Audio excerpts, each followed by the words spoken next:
Hello students, all of you good morning.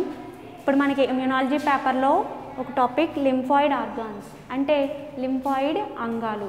మన దేహానికి ఏదైనా ఇమ్యూనిటీ పవర్ రావాలంటే ఈ లింఫాయిడ్ ఆర్గాన్సే మనకి మెయిన్గా యాంటీబాడీస్ని రిలీజ్ చేస్తాయి. అంటే మన బాడీ ప్రొటెక్ట్ చేసే విధంగా ఇవి కొన్ని రకాలైనటువంటి కణాలను అరేంజ్ చేస్తాయన్నమాట. వాటినే మనం లింఫాయిడ్ ఆర్గాన్స్ అంటాం. ఇవన్నీ కూడా దేహానికి యాంటీబాడీస్ని రిలీజ్ చేయడానికి యూజ్ అవుతాయి.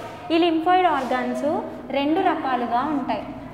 అవేంటంటే first one primary lymphoid organs. Primary lymphoid organs and ఇంకొకటి సెకండరీ లింఫాయిడ్ ఆర్గాన్స్.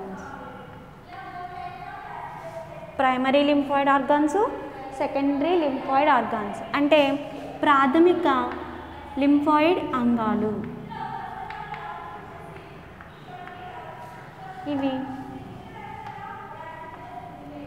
ద్వితీయ లింఫాయిడ్ అంగాలు. లింఫాయిడ్ ఆర్గాన్స్ని రెండు రకాలుగా చెప్పవచ్చు.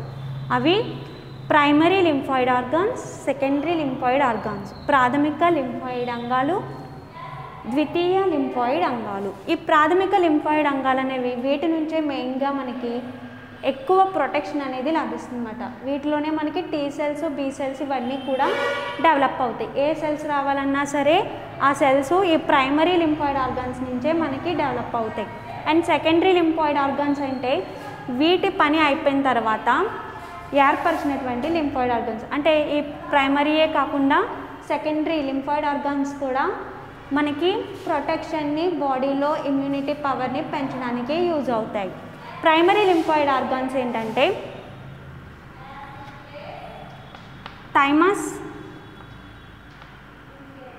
థైమస్ గ్లాండ్ అండ్ ఇంకొకటి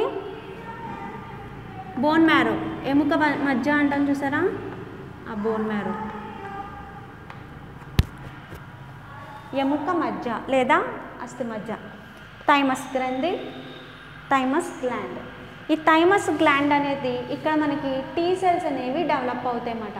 టీ సెల్స్ అంటే థైమోసైట్ సెల్స్ లేదా టీ లింపోసైట్ సెల్స్ అని కూడా పిలవచ్చు. ఆ టీ లింపోసైట్స్ అనేవి ఈ థైమస్ గ్లాండ్లో మనకి అభివృద్ధి చెందుతాయి. అంటే ఆ థైమస్ గ్లాండ్ దగ్గరే ఈ టీ సెల్స్ అనేవి డెవలప్ అవి అక్కడ ఉన్నటువంటి లింఫాయిడ్ ఆర్గాన్స్ని అలర్ట్ చేస్తూ ఉంటాయి అన్నమాట. అంటే వాటికి ఇన్ఫర్మేషన్ని మిగతా ఆర్గాన్స్కి ఏదైనా ఒక అదర్ పార్టికల్ ఏమైనా యాంటీజెన్స్ ఏమైనా మన బాడీలోకి వచ్చినప్పుడు ఈ థైమస్ గ్లాండ్ దగ్గర ఉన్నటువంటి టీ సెల్స్ అనేవి వేరొక ఆర్గాన్స్కి ఇలా యాంటీబాడీస్ని రిలీజ్ చేయండి అని చెప్పి ఒక ఇన్ఫర్మేషన్ని హింట్ని ఇస్తామట. ఈ థైమస్ సెల్స్లో టీ సెల్స్లో మళ్ళీ మనకి రెండు రకాలుగా ఉంటాయి. అవి T4 cells, CD4+, CD8+ cells ఉంటాయి. అంటే టీ హెల్పర్లు, టీ సైటోటాక్సిక్ అంటే సహాయక టీ కణాలు, హానికారక టీ కణాలు అని చెప్తామన్నమాట. ఇవి ఎందుకు యూజ్ అవుతాయంటే ఇన్ఫర్మేషన్ని వేరే ఆర్గాన్స్ని పాస్ చేయడానికి యూజ్ అవుతాయి. ఈ థైమస్ గ్లాండ్లో టీ సెల్స్ అనేవి మనకి డెవలప్ అయ్యి ఉంటాయి. And next bone marrow. ప్రతి సెల్లో కూడా ఏ కణమైనా సరే మనకి బోన్ మ్యారో నుంచే డెవలప్ అయి వస్తుంది. ఈ బోన్ మ్యారో దగ్గర రక్త కణోత్పాదనం జరిగి అంటే హెమటోపాయిసిస్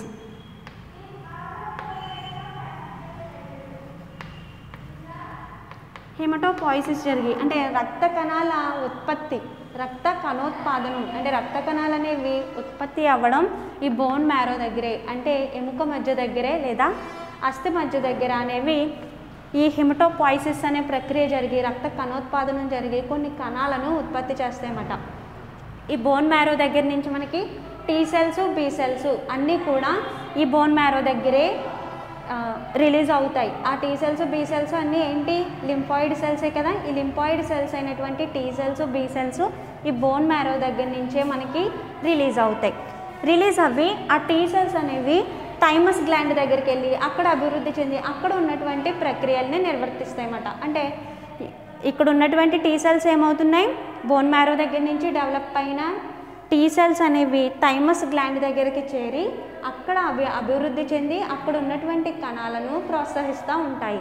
అండ్ నెక్స్ట్ ఇంకా ఇందులో టీ సెల్స్ బి సెల్స్ అనుకున్నాం కదా. ఈ బి సెల్స్ ఈ బోన్ మ్యారో దగ్గరే ఉండి అక్కడ ఇంకా కణాలను లేదా అంగాలను ఉత్పత్తి చేయడం అనేది జరుగుతుంది. అంటే మ్యాక్రోఫేజ్లు, న్యూట్రిఫిల్స్, బేసోఫిల్స్, తెల్ల రక్త కణాలకు సంబంధించినవన్నిటినీ కూడా ఈ సెల్స్ అనేవి, ఈ బి సెల్స్ అనేవి ఈ బోన్ మ్యారో దగ్గరే ఉండి వాటిని ప్రోత్సహిస్తాయి. టీ సెల్స్ అనేవి థైమస్ గ్లాండ్ దగ్గరికి వెళ్ళి అక్కడ ఉన్నటువంటి చర్యలను చేస్తాయి. అదే బి సెల్స్ అయితే బోన్ మ్యారో దగ్గర ఉండి ఇక్కడ కొన్ని ఇమ్యూనోగ్లోబిన్స్ని లేదా యాంటీజెన్స్ని ప్రొడ్యూస్ చేస్తాయి. సో ఇక్కడికి వీటిని మనం ప్రైమరీ లింఫాయిడ్ ఆర్గాన్స్గా చెప్పుకోవచ్చు. ఎందువలన మెయిన్ సెల్స్ అనేవి యాంటీజెన్స్ని హానికరం చేసేటటువంటి సెల్స్ అనేవి, ఆ యాంటీబాడీస్ అనేవి ఈ ప్రైమరీ లింఫాయిడ్ ఆర్గాన్స్ దగ్గరే, అంటే థైమస్లోను బోన్ మ్యారో నుంచి వీటి నుంచే డెవలప్ అవుతున్నాయి కాబట్టి వీటిని ప్రాథమిక లింఫాయిడ్ ఆర్గాన్లు అని చెప్తాం. And next secondary lymphoid organs. ఇందులో కొన్ని లింఫ్ నోడ్స్, అంటే లింపు కణుపులు అంటారు చూసారా, అవి లింపు కణుపులు. స్ప్లీన్, ప్లేహం,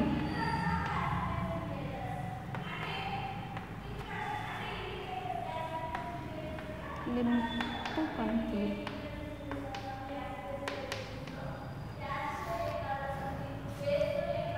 ఇంకొకటి MALT, mucus associated lymphoid tissue. Mucus associated lymphoid tissue అంటే శ్లేష్మరస అనుబంధ లింఫాయిడ్ కణజాలం. అండ్ ఇంకా పేయర్స్ ప్యాచెస్,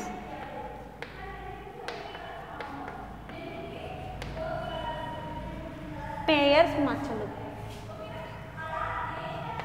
ఇంకొకటి టాన్సిల్స్.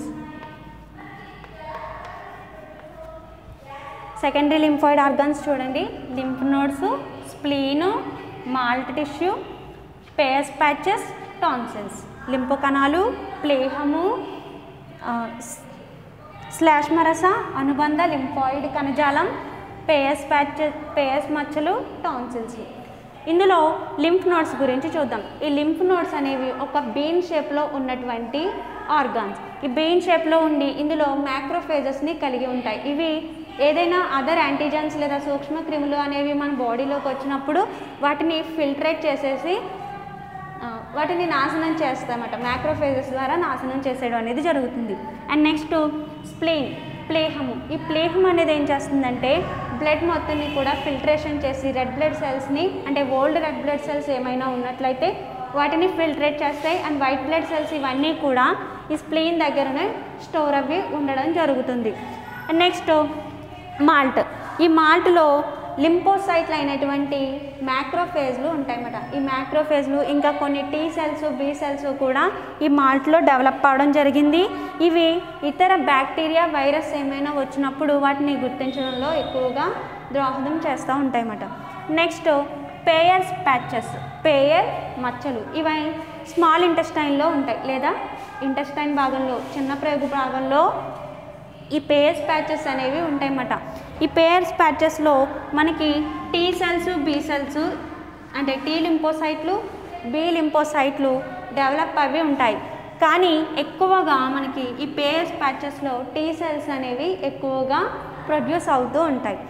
Next tonsils. టాన్సిల్స్ అనేవి చిన్న వయసు గల వారిలో ఎక్కువగా పెద్ద సైజులో ఉంటాయన్నమాట. అంటే ఒక 12 సంవత్సరాలు వచ్చేసరికి అయితే ఇవి తగ్గిపోవడం అనేది జరుగుతుంది. కానీ చిన్న వయసు గల వారిలో అయితే పెద్ద సైజులో ఉన్నటువంటి టాన్సిల్స్ ఉంటాయి. ఇందులో కూడా T cells, B cells develop అవ్వడం అనేది జరుగుతుంది. కానీ ఎక్కువగా బి సెల్స్ అనేవి ఇందులో ఎక్కువగా డెవలప్ అవుతాయి. సో ఇవి సెకండరీ లింఫాయిడ్ ఆర్గాన్స్. ఏమేంటి? లింఫ్ నోడ్లు, spleen, MALT, Peyer's patches, tonsils. Primary lymphoid organs ఏంటి? Thymus, bone marrow. Lymphoid organs మొత్తం 2 రకాలుగా డివైడ్ అయినాయి. Primary lymphoid organs, secondary lymphoid organs. Primary lymphoid organs thymus, bone marrow. ఈ thymus దగ్గర T cells అనేవి develop అవుతాయి. Bone marrow దగ్గర ఏ సెల్స్ అయినా సరే ఈ బోన్ మ్యారో దగ్గర హెమటోపాయిసిస్ జరిగి సెల్స్ అన్నీ డెవలప్ అవుతాయి. అందులో మనకి టీ సెల్స్, బి సెల్స్ ఏర్పడినప్పుడు టీ సెల్స్ అనేవి థైమస్ గ్లాండ్ దగ్గరికి వెళ్ళిపోతాయి, ఇక్కడ ఇవి అభివృద్ధి చెందడం జరుగుతుంది. ఈ బి సెల్స్ అనేవి బోన్ మ్యారో దగ్గరే ఉండి అక్కడ ఉన్నటువంటి కొన్ని ఇమ్యూనోగ్లోబులిన్స్ని డెవలప్ చేయడం అనేది జరుగుతుంది. And next secondary lymphoid organs, lymph నోడ్లు, spleen, MALT, Peyer's patches, tonsils. Lymph nodes ఏంటంటే ఫిల్ట్రేషన్ చేస్తాయి, అంటే బీన్ షేప్లో ఉండి మ్యాక్రోఫేజెస్ని డెవలప్ చేసి ఏమైనా యాంటీజెన్స్ వస్తే వాటిని ఫిల్ట్రేషన్ అనేది చేస్తుంది. స్ప్లీన్ ఏంటంటే ఓల్డ్ రెడ్ బ్లడ్ సెల్స్ని ఫిల్ట్రేషన్ చేస్తుంది అండ్ వైట్ బ్లడ్ సెల్స్ ఇవన్నీ కూడా ఇక్కడే స్టోర్ అవ్వ ఉండడం అనేది జరుగుతుంది. మాల్ట్ కణాలలో మ్యాక్రోఫేజెస్ని, టీ సెల్స్ని, బీ సెల్స్ని కూడా డెవలప్ చేయడం జరుగుతుంది. అండ్ నెక్స్ట్ పేస్ ప్యాచెస్ ఇవన్నీ స్మాల్ ఇంటెస్టైన్లో అంటే చిన్న ప్రేగులో ఉండడం జరుగుతుంది. టీ సెల్స్, బీ సెల్స్ రెండు కూడా ఈ పేఎస్ ప్యాచెస్లో ఉంటాయి, కానీ ఎక్కువగా టీ సెల్స్ అనేవి పేఎస్ ప్యాచెస్లో అభివృద్ధి చెందుతాయి అన్నమాట. And next tonsils. ఈ టాన్సిల్స్ అనేవి